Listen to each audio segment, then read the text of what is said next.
let it stew into. Hey, yeah, I'll just let it stew in your mind for a little bit. Sure. The word autism is derived from the Greek word autos, same with automobile or automatic. It means self in Greek. Okay. Auto. So, yeah, AUTOS. So obviously, just let that stew in your mind for about, well, even 30 seconds, as it was with the case with me. And obviously, you think that, okay, well, social interaction, big limitation. So you spend,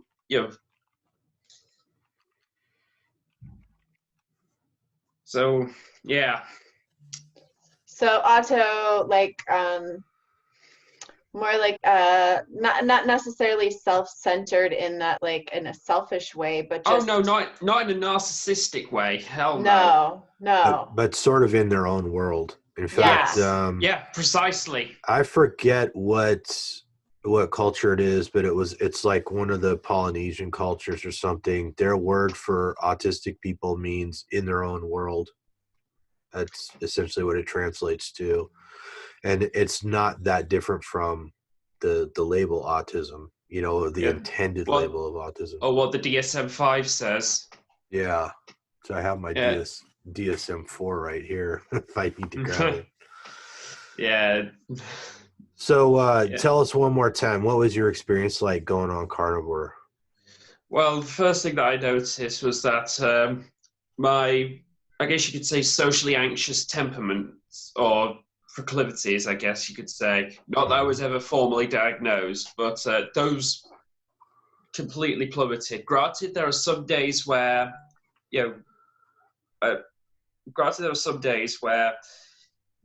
I just want to be alone, and that's fine. Even the best, the most extroverted of us, we just want to spend some time by ourselves. That's only human. But other than that, I would say at this point, mostly eliminated the fear of being around other human beings. Now, granted, Carnivore, I can't attribute to that entirely. I spent a lot of my teenage years and, well, my early 20s making sure that the autism isn't a death sentence. No nice way of putting it. That makes sense.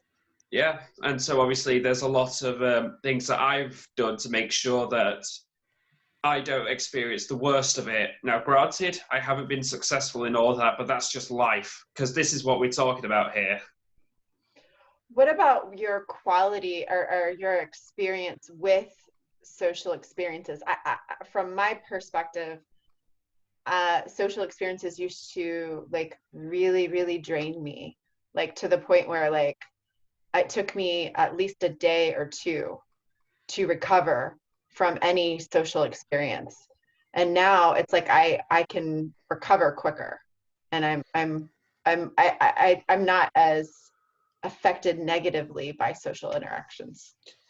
Yeah, it's kind of the same with me. If anything, I now thrive off social interaction, and now that I'm being deprived of it thanks to bloody isolation or self-imposed isolation.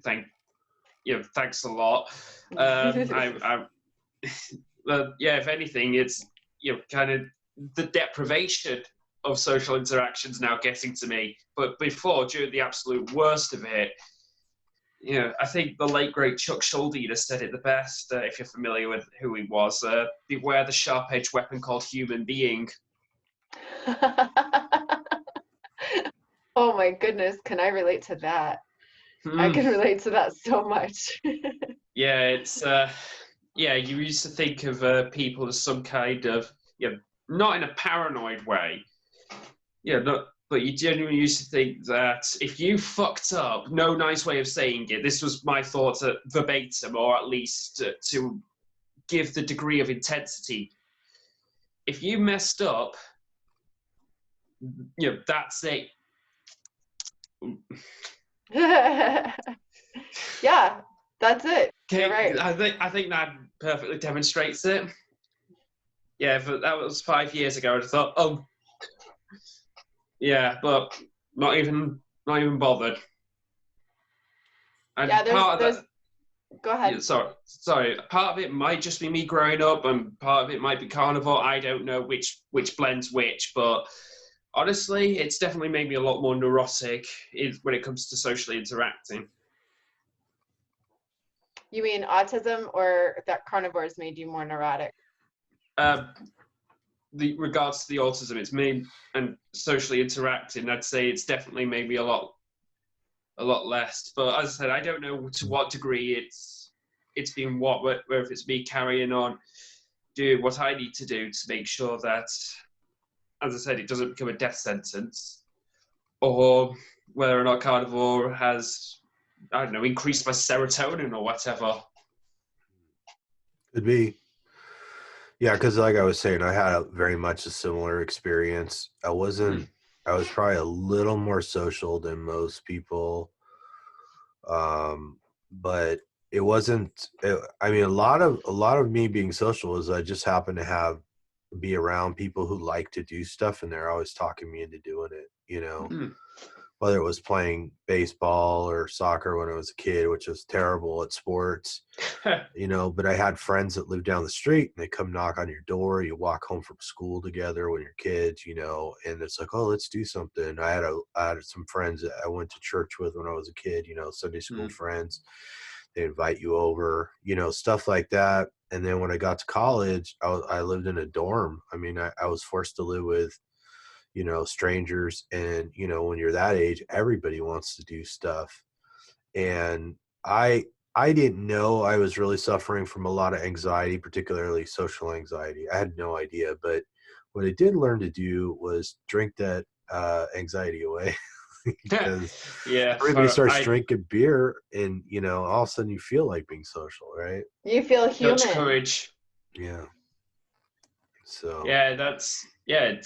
And honestly, I feel well, and especially as of recently, due to a few resources online that I've discovered that have been of immense help. I'll happily disclose the YouTube channel in question that has helped me, because honestly the world needs to hear it. Young to Live By, Jung. Oh, good. It was Swiss psychologist. Yeah. Yes. Carl Jung. Yes. Yeah. Yeah, sure. that guy. Yeah, Young to Live By. Honestly, it's probably my favorite YouTube channel at this moment in time regarding psychological stuff, because it's like the resources that they talk and the stuff that they talk about there, it's like damn well peering into your own soul. Yeah, I think Carl Jung is pretty fascinating. I love watching videos about him. Well, you'd love Young to Live By then, but I will definitely seek it out. Yes, it's rather entertaining, to say the least. Yeah, it's interesting that you mentioned that perhaps, going on a carnivore diet just increase your serotonin levels. Because, I mean, when I first was diagnosed with autism and anxiety and stuff, the first thing they did was try and put me on serotonin reuptake inhibitors, right? SSRIs. Yeah, they were a complete nightmare for me. I hated it. I was like, holy, what's going on?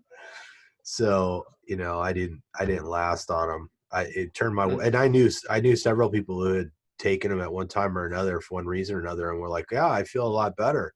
This is great. A week or two into it, they feel much better.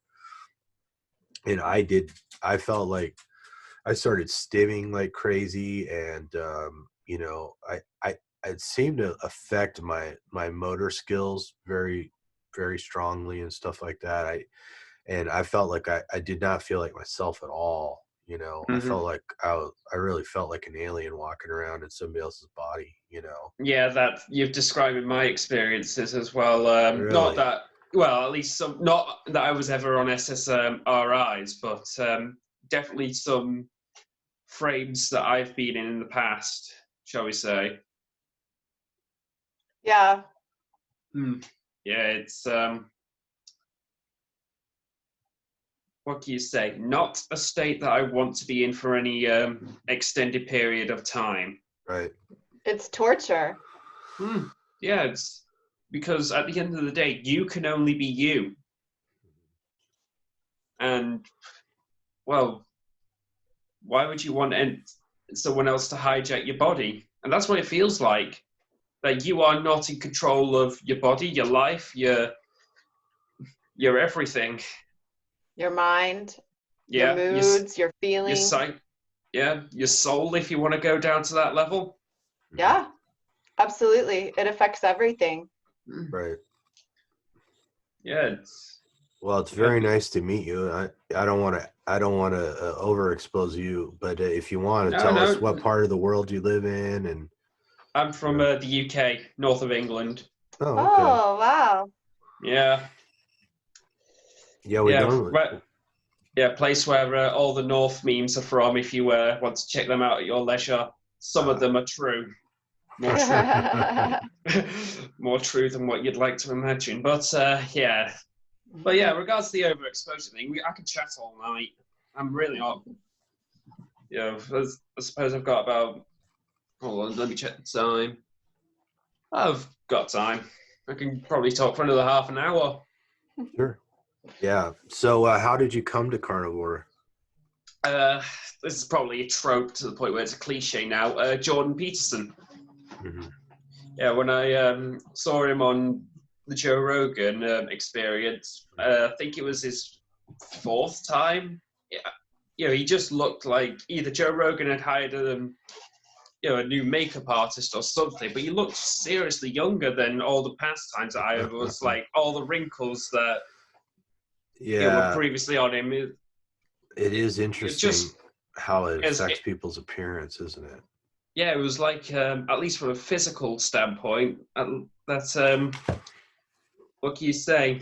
He looked like a better version of himself compared to previous appearances. Yeah. Oh, excuse me, the dog's It's okay. It's all right. Go do what you need to do. It's fine. Oh no, I got a dog. I had to let the dog in and close the door too. That's what it just did. Oh so. No, she's just here right now. Infernal canine. Yeah, it's I just thought, well, what do I have to lose? Because at the time I was a vegetarian for about 5 years. Wow. Yeah. So wait, you just saw this and then you made up your mind? I'm gonna try. Well, I pretty much said to myself, well, what have I got to lose? I mean, and that was, what can you say, 18 months, call it thereabouts. I'm not doing the maths at this time in the evening. Mm-hmm. Amazing. So you started right after you watched him, and then you went to the grocery store, bought all the stuff, being vegetarian? I don't think I bought it immediately. I did have a little bit of a transition phase, but around about, in fact, definitely around about late August, I switched, and thank goodness for that. Yeah, from vegetarian. What kind of things do you eat now? No meat. Wow, amazing. I try and aim for beef whenever possible, although I'm absolutely loving chicken at the minute. I finally found a way of cooking liver that is absolutely gorgeous. Oh, tell us about that. Do tell. Right, pate. It just takes away all that horrible. Yeah, it does. Bitter. Yeah. Right. And how do you make your pate? Well, I use lamb's liver because that's what's most available to me, as opposed to chicken or beef or whatever. But fry it off in a lot of butter and then pulverized. And then sometimes I'll add a little bit more fat in if I think it's needed. But yeah, then stick it in a container, stick it in the fridge, and then have a little bit every day. I love it. Nice. That's simple. Okay. That's simple. You can find recipes for it on YouTube. Even it is that. I could probably do it blind at this point. It's although it is imperative that you do not overcook the liver. Just try and aim for about, I want to say, a minute each side. Yeah, it's just don't overcook it, please. What spices do you use on it? None, only salt. Just salt. Okay. Just salt. Nice. And it's. So, I mean, you're more than welcome to add spices if you so choose, but I, for one, wouldn't recommend it. Yeah, I believe marjoram is one of the most common spices used with liver. So if you buy liverwurst or pate or Braunschweiger, it commonly has marjoram in it, and I think I tried it one time, and it did complement the flavor of the liver a little bit. But of course, any of those spices could be a trigger for somebody when it comes to an autoimmune disease, a mood disorder, maybe cravings. You never know. So Yeah, avoid it if you can. Or if it triggers off one of those things. I hate using that word. I don't know why, but yeah, if it sets off a reaction, please avoid it. For me, I'm mostly strict carnivore. The only plant-based material that I have is coffee. I don't drink, I don't smoke, I don't do drugs. I've got to give myself one vice. Hey, that's okay. Coffee's not so bad. So, do you put cream in your coffee? Yes, I always aim for a double cream as well. Mm-hmm. If not unsalted butter.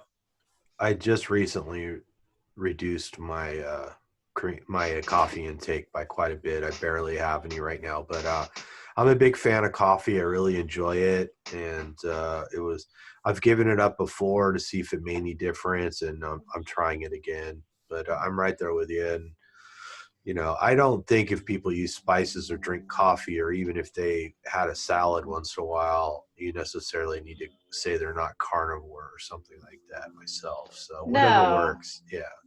Hey, now salad's a different story. Well, I mean, like I'll have a lettuce wrap burger once in a while. Okay, salad. Well, when you say salad, that sounds like that whole big. It's either going to be a lettuce or a bun, and right. And a lot of people just like crunching on some lettuce just for the variety. They kind of miss it. And lettuce in itself is kind of innocuous. It's almost all water. There's hardly anything in it. So I see like a lot of people who, particularly people who are have to eat a lot because they're athletic or they're training or whatever. They're like, yeah, I just like crunching on some lettuce sometimes, and it's like, yeah, I can see that. See, me, it's like toxic for me. I mean, if I had lettuce, it would rip my gut to shreds. Okay. Something about the fiber just doesn't agree with me very well. Or if somebody wanted to eat some berries or something, it's like, strawberries are in season and they had some strawberries. Strawberries mess me up. Yeah. For sure. See, I wouldn't think it's a big deal. I don't eat berries.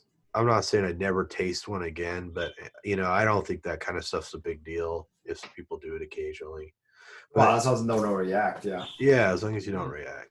I am curious, Joshua, how did you start and moving into carnivore, and how did you feel? Did you go through a transition period, or was it no big deal, or what was your experience like? I'd say throughout a week in maybe 2 weeks in August 2018, I slowly phased it in, and then definitely by the end of August, I was full-blown carnivore. So did you have any reactions? Oh, sorry.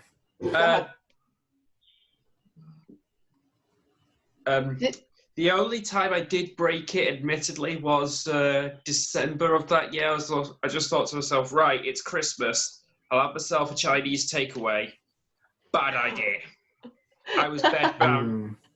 I was bedbound for 4 days, 4 days, something like that. And what was in that meal? I think it was the sweet and sour chicken. Oh, yeah. Was it breaded? I can see that. Breaded too? With fried rice. With fried rice? Oh, yeah, that'll do it. That would do me in. That would do me in. I noticed was a bit stupid. Anything cooked with vegetable oil gives me indigestion. I'm not saying it would necessarily make me really sick, but definitely not going to feel good. Definitely going to have some heartburn. I couldn't move. It was the biggest sugar crash that I've ever had in my life. It was. Wow. You know that feeling where you've been partying all night and you wake up and you feel and you barely can't move. That for about 3-4 days. Wow. So you learn very quickly. You learn very quickly you can't do that again.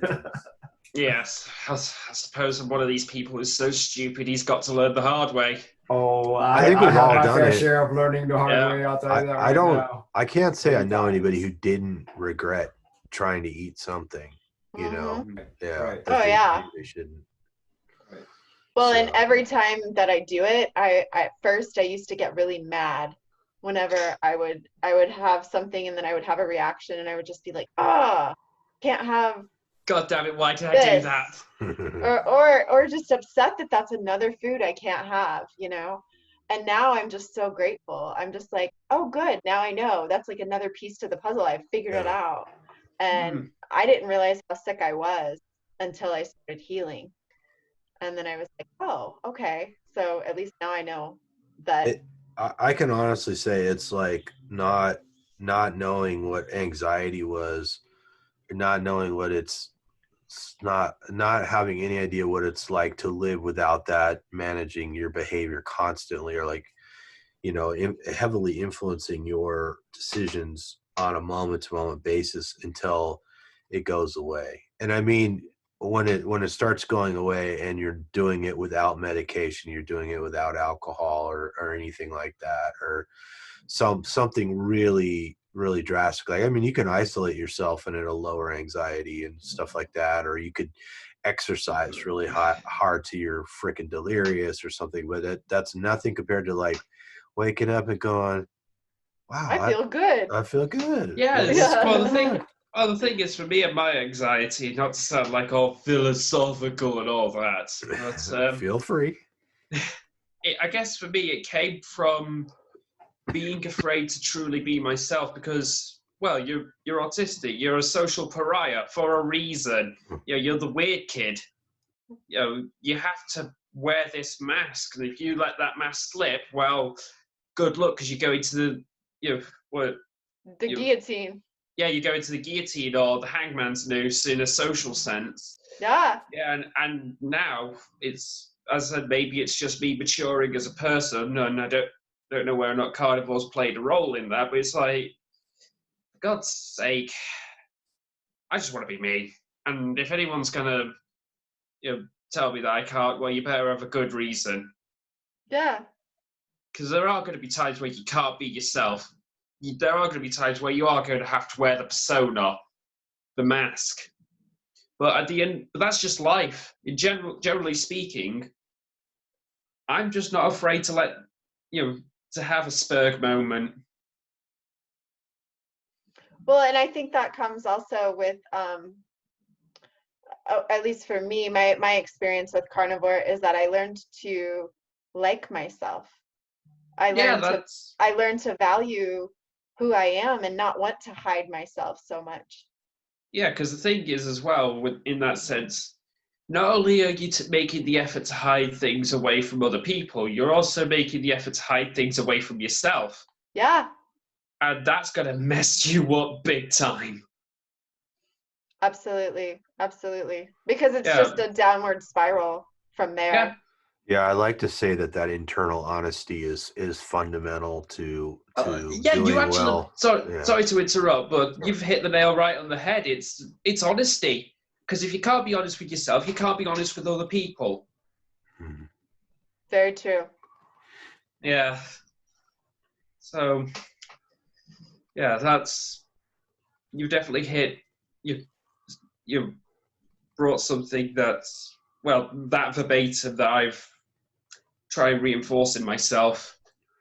I might be getting a little deep in the weeds, but I try and make this distinguish between what you feel and what you actually know. And I think a lot of people get that confused. And I think that once you can just be honest with yourself about who you are, then you can really sort out what's a feeling and what's actual knowledge. Or let's say, what's the difference between a feeling and a fact? Because a lot of people tend to confuse them, and you hear it in language all the time when people are talking about things. You know, they say I feel or I know almost interchangeably all day long. And there's, sorry. Go ahead. I'm done. And well, certainly I'd like to say the Western world in general, there's almost been a mass repression of feeling. But the fact of the matter is that, and for good reason, and the extreme of what I'm about to say is also very true. It can go too far, but there's definitely been almost a mass suppression of being able to feel is, it's like we're living in a very highly technological society whereby science rules all. Feelings are just whimsical and something reserved only for our primitive ancestors and chimpanzees. Or it's almost like feelings are reserved for outrage and nothing else. So when the fact of the matter is they are just as much a biological entity as your rational components, and to deny them will be to deny a part of yourself. Yeah, I think it's very important for people to understand their feelings. It's not necessarily a good idea to always act on them, and I like to think of it like your feelings shouldn't necessarily be steering the boat. Like you shouldn't just do whatever you feel like doing, obviously, but you should be aware of them, and obviously, there's nothing wrong with talking about them. But we live in a world now where people have very, very strong reactions, very strong feelings about things they don't understand very well. I mean, if you if you want to jump in head first, just jump into the whole autism spectrum, and mention vaccines or something, and you're gonna see all kinds of outrage on both sides of the issue, and you realize most of those people don't understand it at all. I mean, you could do the same argument with economics, politics, religion, whatever. People just react to it. But then all probably the more important feelings, the day-to-day sort of more mundane feelings, people seem to ignore or repress. Yeah, that's what I was saying about the extreme of what I was about to say. It definitely applies. Of course, there are some people out there who are like me who can only really realize that after the fact, and maybe do something about that only once that they've done a great mistake in respect to that.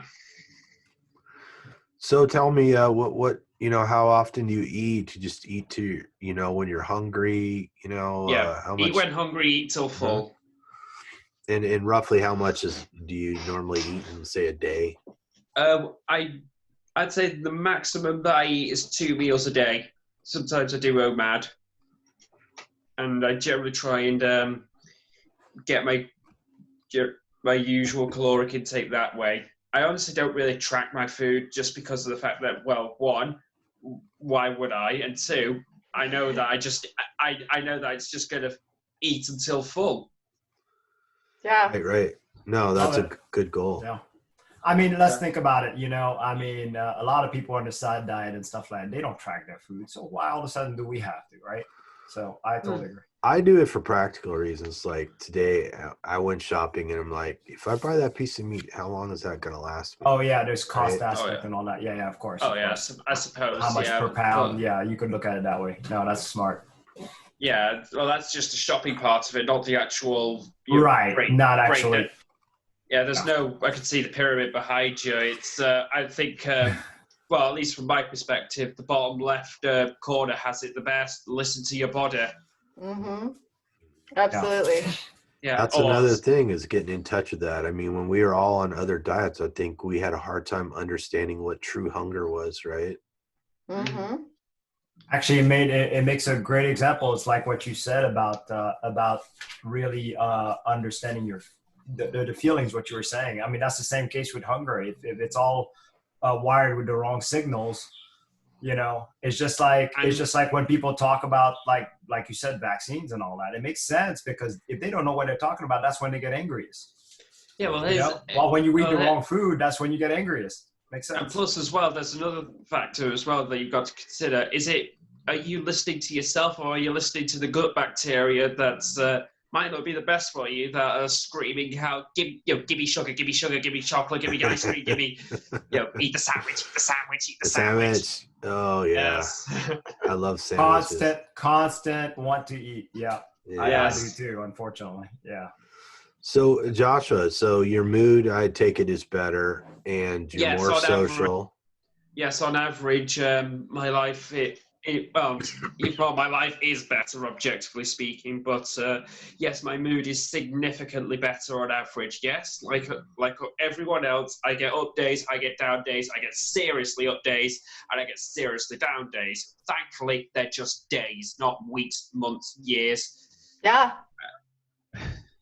Big difference. I love how you said that. Yeah, that's right. You're right. You get the up days and down days, but it's not. It doesn't last for. Yeah, I see what you're saying. That's great. They're just days, and they're not my life, which they have been in throughout certainly my late teenage years, which are absolutely horrible. Right. How old are you, Joshua? 22. 22. Oh, so young. Youngster. Wonderful. Great start. It's so amazing that you discovered this already. I know, right? That is great. Yeah, and another thing that plenty of people have commented on, they frequently say that I look like a 16-year-old. But seriously. Oh, you do look. You do look awfully young. Yeah. Yeah. Thank you. Yes. But you look very healthy. Yes. I mean, at this moment in time, I know my skin isn't exactly the best because I'm having a minor breakout. Thankfully, it's just a minor one. It doesn't really show up, so don't worry about it. We don't see it on here. Yeah. Good. Yeah. Well, yeah, I suppose that's what matters. Look behind the camera, but yes. Honestly, my skin has never been in a better position than what it has been. Because I suffered really horribly with acne throughout my teenage years, and even up until I am still it's not exactly model perfect, but at the end of the day, it's what can you say? People have definitely commented that I drink from the fountain of youth. That's awesome. That's fantastic. Yeah. So wait, most of your teenage years you were vegan then? I mean, not vegan, vegetarian. I was vegetarian from 14. Wow. Yeah. And what got you on that path? Tried to be a peace-loving hippie. So ethical. Was it ethical or? I suppose you could say ethical. I had a bit of a rough spell, getting into fights and all that, as high schoolers do. I just realised, God's sake, this isn't going to last me. So I decided to become a peace-loving namaste hippie. So you just kind of took the opposite. Tried to enforce the opposite, but obviously all respect to it, belief systems and whatever. I was being rather facetious to my past self, of course. Yeah, it's one proclivity that I have is that what can you say? I tend to make fun of myself quite a lot, and often rather. To other people, rather viciously, but at the same time, I just laugh at myself in the little self-deprecating humor.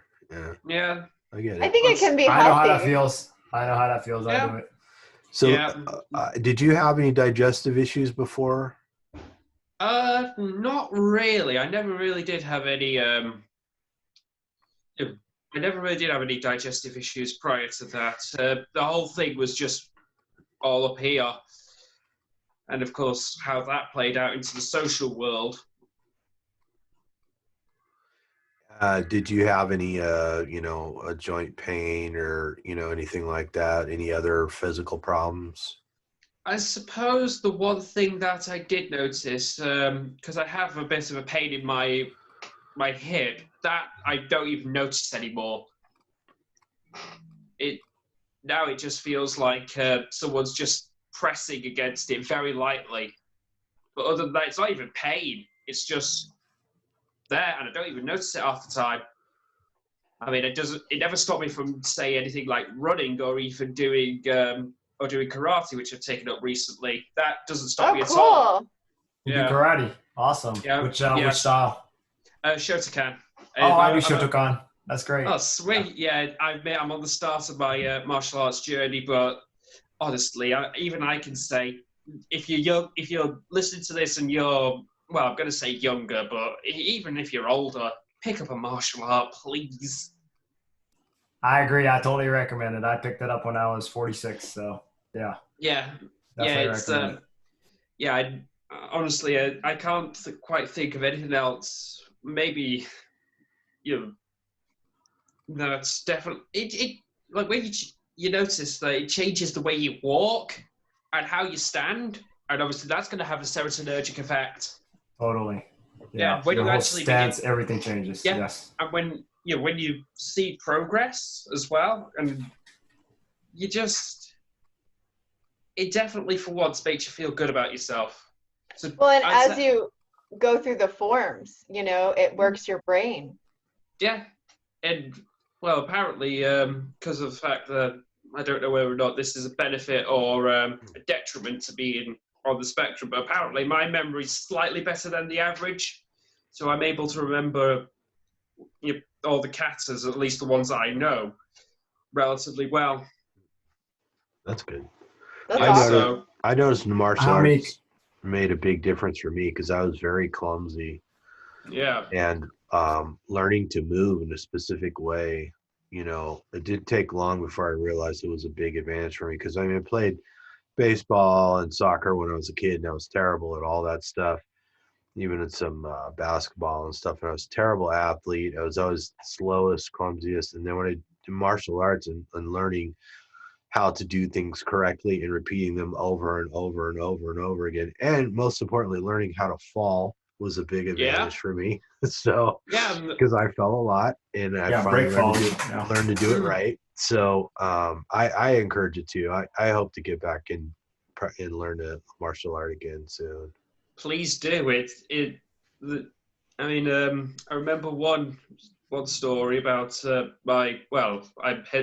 don't really like using the term sensei, but I guess that's the official title, so I shall use it. And a sensei detailing a former student of his who also had autism, and now he's a barrister in Liverpool. Wow. Fantastic. That's huge. Which a barrister is an attorney, right? Attorney, right? It's a high-level legal profession. Wow. Fantastic. Yeah, that says a lot. Talk about the confidence. Yeah, that's exactly. You become a lot more assertive when it comes. You're not just small. Please don't beat me, master. Please don't. The gopher pose. Yeah. I forgot what it's the T-Rex pose. Some people call it. Yeah, it's very common in autistic people. Be sheepish. Well, what I love about your story, Joshua, is what I hear and see across the board with Carnivore, is that Carnivore was just like this gateway healing, where it started the foundation, and then you realized all these other things that you can do and learn to enhance your life, like you said with that YouTube channel that you we're talking about, or with martial arts. There's stuff that before I was so overwhelmed. There was so much noise. There was so much going on. I couldn't even see any clarity of thought. And then once I got that established with my eating and I controlled my eating, it was just like, oh, you know what? I think this might be a good choice for me, or I think this might be a good choice. And it was just like I was able to navigate me better. Yeah, and one thing that I beginning to feel recently within myself is, all right, I had some pretty horrible memories from sixth form, which obviously were pretty unpleasant for reasons that I will not go into. But understandable. Yes, but one of the resultant things from that was feeling like the prefrontal lobe of my brain was just walled off. Mm-hmm. That's gone. It was like a psychosomatic symptom. Wow. Yeah, wow. That's just gone. Wow. Yeah, and I feel like I'm in my body once more. Going back to that topic, it's truly a beautiful feeling. Of course, the problem is now I'm in lockdown. I can't go out and live my life because I feel like I'm 16 again. Seriously, I feel like, Buzzcock song, great. But yeah, and another thing that I've, fortunately quarantined has cut down really hard on is the fact that I was in the middle of setting up a function band as well. So function band, what's that? Basically a covers band. Oh. Yeah, and as you can probably tell by got a guitar. Yes, obviously it's not the one I use. That's the sentimental one. That's going to my grave. Aww. Yeah, I don't think I would have had the guts to set that up if if I hadn't gone on carnivore. I wouldn't have had the guts to set up a YouTube channel if I wasn't on carnivore. Well, it's that. I think it's that hormone words. Sorry, speech impediment. I think it's definitely a hormonal thing with respect to how your. What was it? I know it sounds like a painkiller. I think. What's the hormone that manages stress again? Cortisol. That's the one. Cortisol, yeah. Yeah, I think stress hormone. That being regulated, and obviously your dopamine and your serotonin. That's only going to be affected by your circumstances and not what you think about your circumstances. And over ruminating on it. Yeah, no stranger to ruminating. Yeah. So, Joshua, what would you say to someone else who either they themselves, suffer, and I'm talking about suffer because it's torture from autism? How would you inspire or encourage them to try this way of eating? Oh, Joshua? I think he said hold on, so I think he went to his phone call. He had a phone call. Got it. So it probably went to that. Yeah, how do you, since we're killing time till he's back, how do you guys think that, how do we communicate the idea that just changing your diet or trying something like carnivore that sounds really drastic, but once you do it, it's not really that big a deal, could have such a profound effect on your day-to-day life, such a profound improvement in the quality of life? How do you communicate that?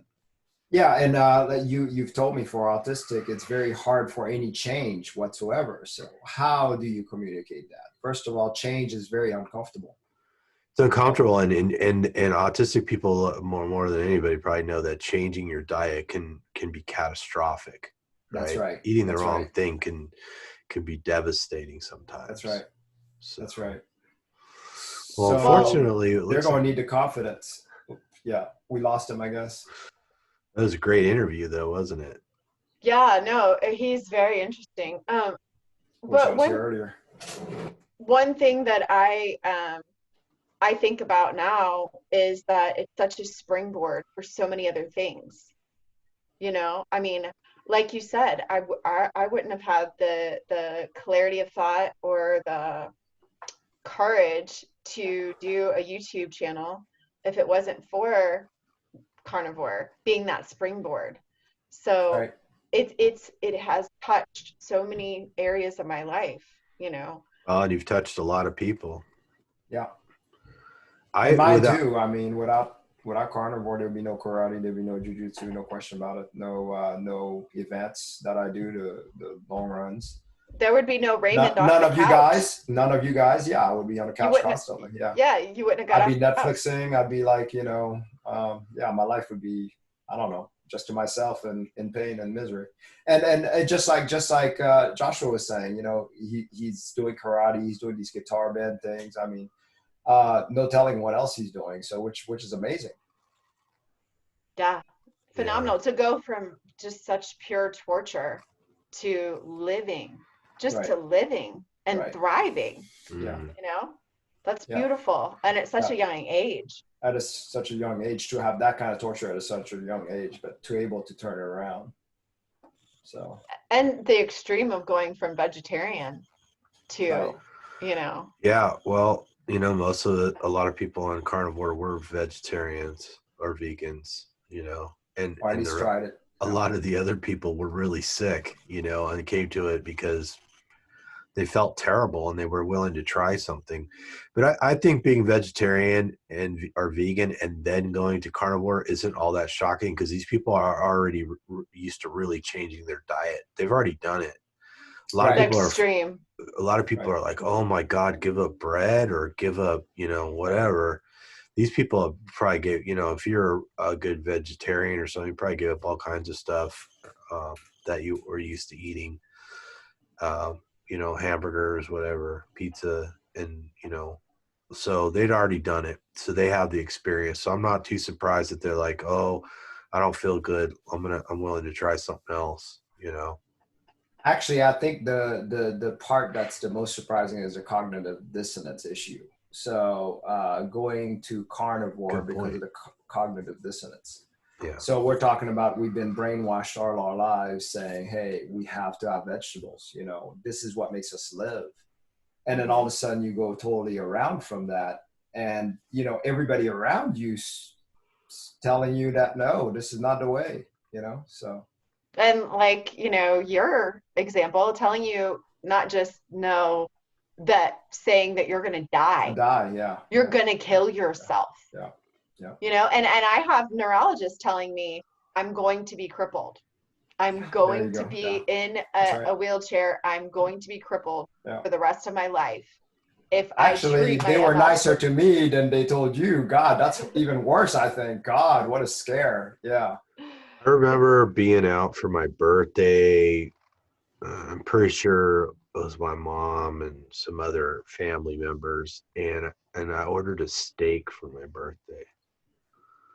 And I got a rash of shit from people like, that's so not good for you. I'm like, it's my birthday. I'm having a steak for my birthday. If you're going to celebrate with something, you know, that's, you know, it's having a steak on your birthday. It's not going to kill you, you know? And, you know, so I didn't get it from my healthcare providers like you guys did. You know, they weren't, I was already doing it before I mentioned it, and I was already having results, right? So right. I'd had a doctor previously. I remember talking to the guy because I was getting curious about changing my diet, and I said, does it matter which food you eat? You know, I've heard about, you know, some people do better on low carb, or, you know, some people shouldn't eat wheat or sugar or whatever, you know. He's like, no, it's just calories. He's like I'm Joshua's back. Oh, is he? Oh, his phone died. He's asking for the password. I don't know if there's a password. He shouldn't need one. You should just go to the link, right? Yeah. Well, I think Zoom forces a password, so it probably does say password. I thought I turned it off. Let me see. You can't. They don't let you anymore. Really? Mm-hmm. Their new security stuff, they force it. I just copy pasted the link. That works. Maybe he can get in that way. I don't see I do see a password. Damn. Okay. 083.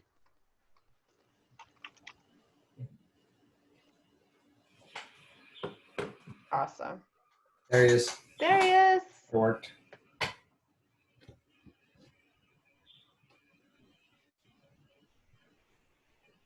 Can you hear us, Joshua?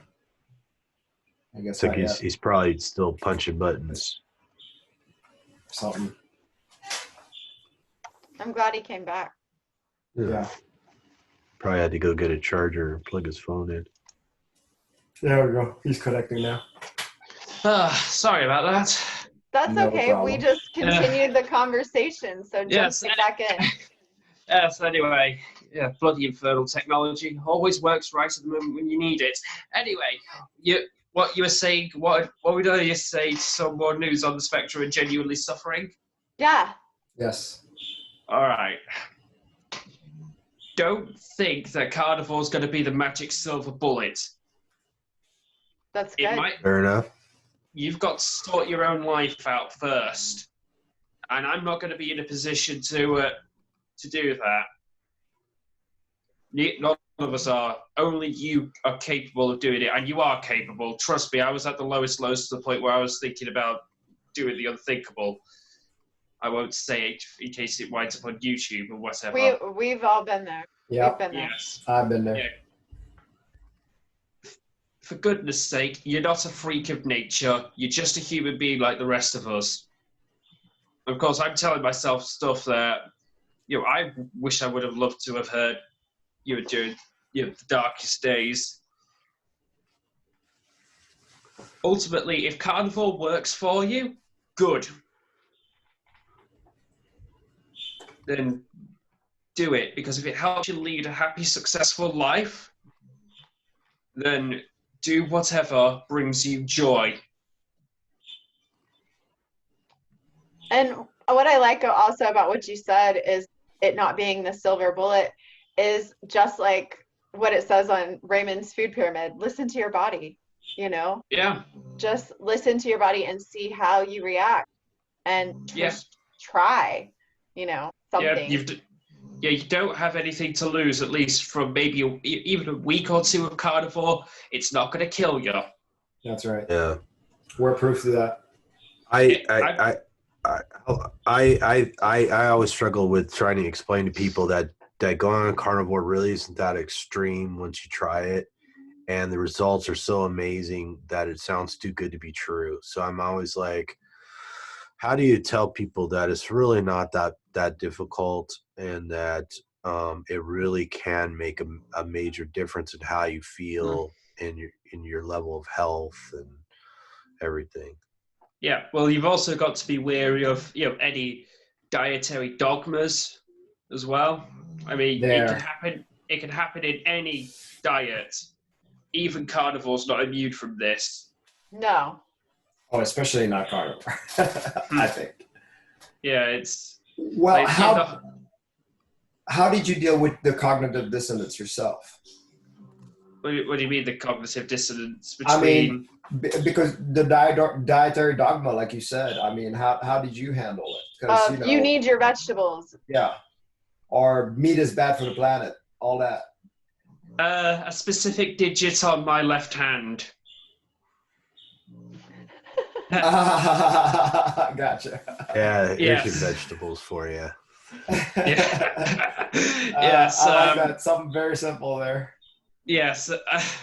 Honestly, I've never felt more alive on carnivore than ever before at any point previously in my life. Granted as well that it coincides with other circumstances in my life, but I would say that carnivore has definitely made me a lot, what can you say? It's made me a lot better in how I feel and how I think about myself. That's awesome. Yes, so... And that is such a gift. That's such a gift. Yeah, and I know how lucky I am, because there are people suffering. Truly suffering, and it's nothing to glamorize, it's nothing to romanticize about. God's sake, people are in pain. Big pain. Deep pain. And hopeless pain. And they're suffering with hopelessness. Yeah. Yeah, and a lot of autistic people are not only suffering, but they're isolated. It's tough for them to be social. That's one good thing about the internet. More of them are more social because you can interact like this or just by text or whatever. Yeah, and it's obviously, having been there and being one of those people, yes, to a small degree, it does break my heart knowing that there are obviously people out there who have something to offer, but because of the way that their condition makes them present themselves, they're immediately ostracized. Right. Yeah. And I would argue that they don't just have something to offer, they have more to offer than the normal brain.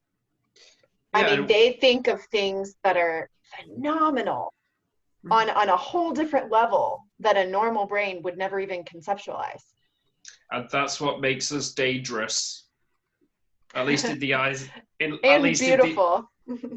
Right. Well, in the eyes of some people that I've unfortunately had the great misfortune of meeting in the past. But yeah, we definitely, what can you say? You're right in the fact that we definitely see things in a way that completely and utterly bewilder most people. Almost to the degree where you could say that we operate on a higher plane of existence. You do. You definitely do. A different one, yes. Yes, if you pardon my facetiousness. It might be physical, but it's definitely a higher plane. Yeah. Yeah, of course I was being rather satirical with that, Sure. but yeah, it would almost appear to be like that. Well, and I think we're missing out if we don't, well, that see brings those up, people.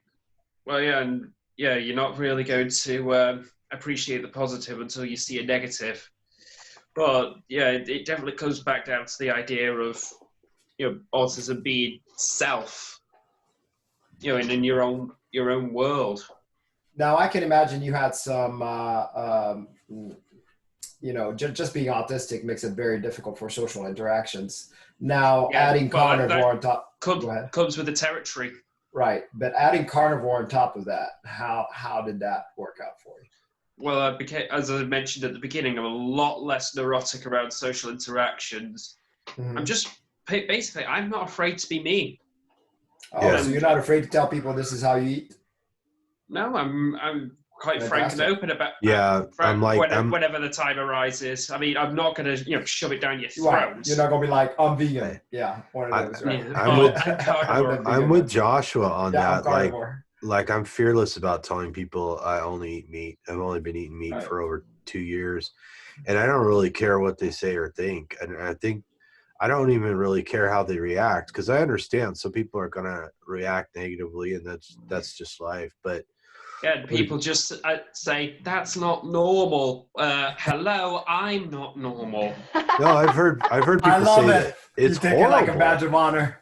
Yeah. Awesome. Well, it's all you Beautiful. can do. They look at you there's like a no- monster. It's like, Uh, oh, wow. That is my new like I love mission. that. I'm not or normal. I'm not Yeah, normal. glad to have provided that for you. Admittedly, that was rather impromptu, but Yeah, that is really carnivore's good. not normal. I'm not normal. I'm not normal. There you go. Impromptu That's things like this video sometimes are the best. Yeah. yeah. Absolutely. I'm so glad to have met you, Joshua. Score one for spontaneity. Yeah, I'm glad to have met you, Emily.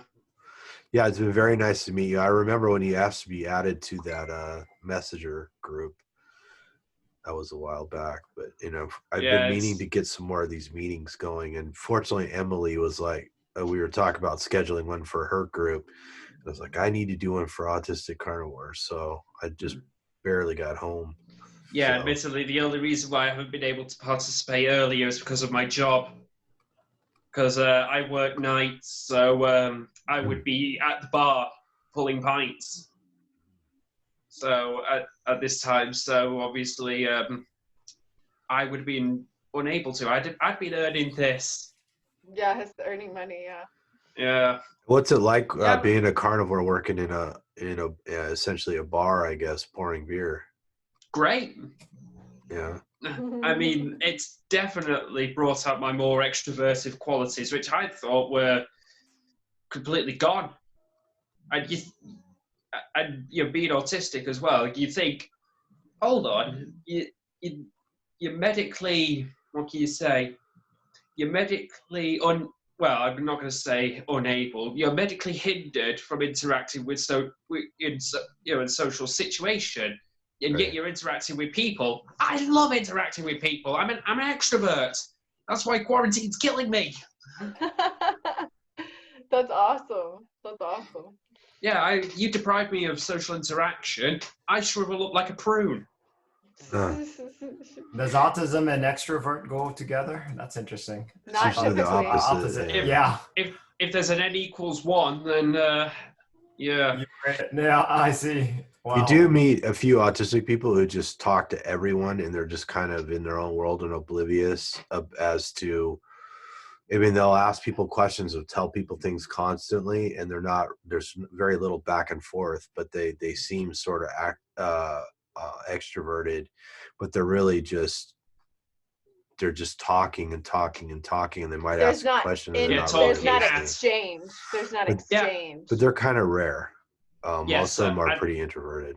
Yeah, I don't know if this is how far this is to the degree which the tism affects me as a baseline, or whether or not I've proactively done things to admit, what can you say, to make up for the difficulties. But I think it was Carl Rogers who suggested that he taught people.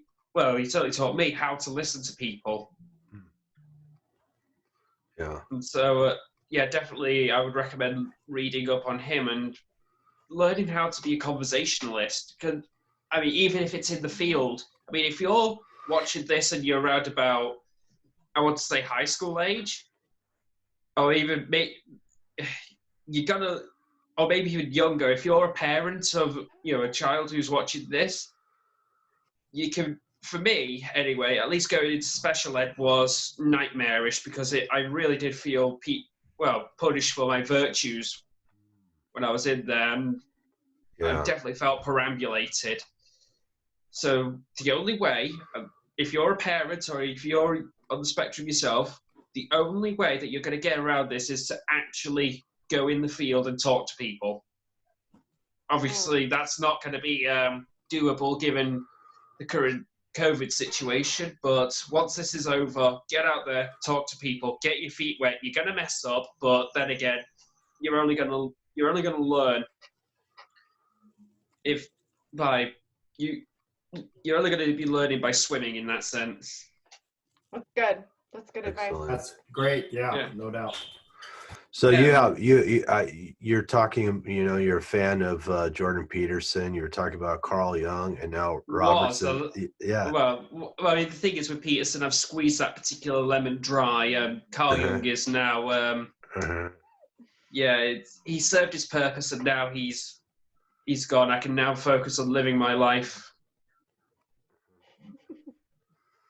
But I noticed a trend there in the people you were talking about. I mean, I do have a bit of a mild interest in the great clinicians. Not that I have any intention of becoming a psychologist myself, but it's definitely been useful in regard to understanding myself and understanding how to interact with other human beings as well. I mean, yes, I can get straight up nerdy at times and outright spurg out, but then again, at the same time, it provides very good conversation. I mean, it's not so much the topics themselves, but it's the application of those things as well. What was the name of that YouTube channel, the Carl Jung YouTube channel again? Young to Live By. Young to Live By, gotcha. Yeah. All right. Yeah, I can't recommend those guys enough. Hold on. Checking that out. Yeah, it's great stuff. Excellent. Anything else, anybody? I would probably ought to wrap it up, I guess. But any more questions or comments from anybody? No, I'm so grateful. I'm so grateful that Joshua was able to, be spontaneous and just open. You know, I mean, that's just, that's so refreshing to have somebody just be honest and tell us how their experience with carnivore was, you know? Yeah. I'm very grateful to have somebody echo my own sort of message of being more social and everything. You know, I actually get called on the carpet even in my Facebook group about being more social. They're like, you seem too social to be autistic. What's going on here? It's a spectrum. It's a spectrum.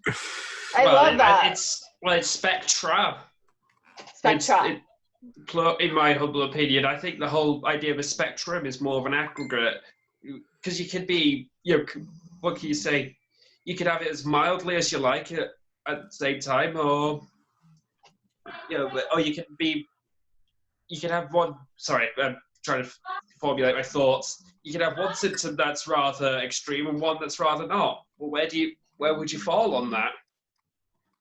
Exactly. Right. Yeah, I think the spectrum seems kind of linear, like it goes in two directions. But if we were going to graph it should probably be it's too omnidimensional. Right? Yeah. Agreed. Yeah, it's hard to say, but even putting something on a spectrum is kind of limiting it and limiting people's perception of it. You know. So. Yeah, and I'd say. Yeah, just as I guess you say, since we're on closing notes, it's not going to go away. You've got to learn to live with yourself. And maybe even then, as cheesy as this may sound, because I'm biting the bullet here, you have to learn to love yourself.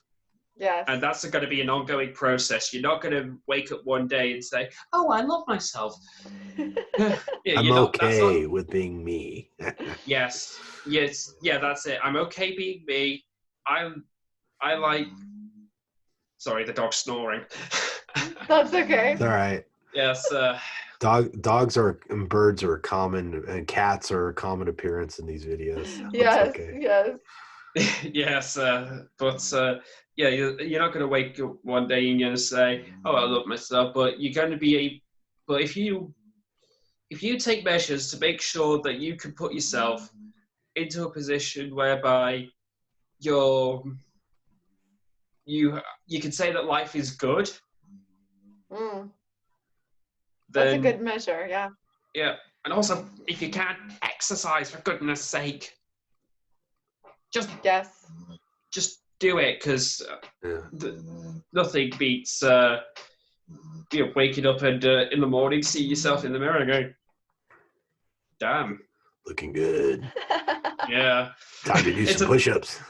It's a bit vain, yes, but at the same time, it's one hell of a serotonin booster. I grow your hair out as well. Raymond applies to me. was just convincing me that aesthetics was one of the best reasons to do this. Just I think it was yesterday he was telling me that. So and there's actually really good merit behind aesthetics, and you have a little bit of clothes shopping. It's like, yes, fashion actually does matter.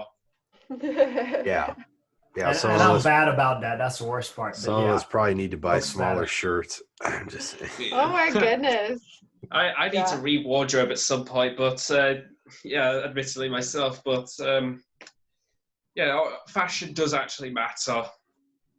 Mm-hmm. It changes your mood. Yeah, it does. It has its place for sure. Yes, it definitely has its place in the psychological toolkit. Agreed. All right. Well, it was very good meeting you, Joshua. I really appreciated what you had to say. Thank you. Likewise. I look forward to interacting with you more there at Autistic Carnivores, or being in on another video like this. And for all those people out there who are watching this in the future, let's say this is kind of an example of what like Autistic Carnivore social meeting or support meetings like. Emily also does them over on her Facebook group called Center of Brilliance. And Ray's a coach at MeetRx, so he helps people individually. Emily and I both coach people who want to go carnivore individually.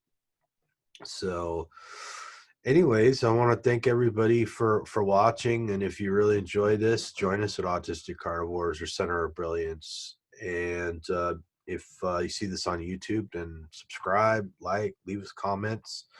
Maybe you'll be making a video with us one day. And I sincerely hope everybody feels better out there. Eat some meat.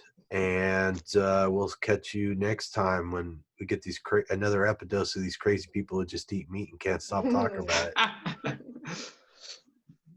Bye.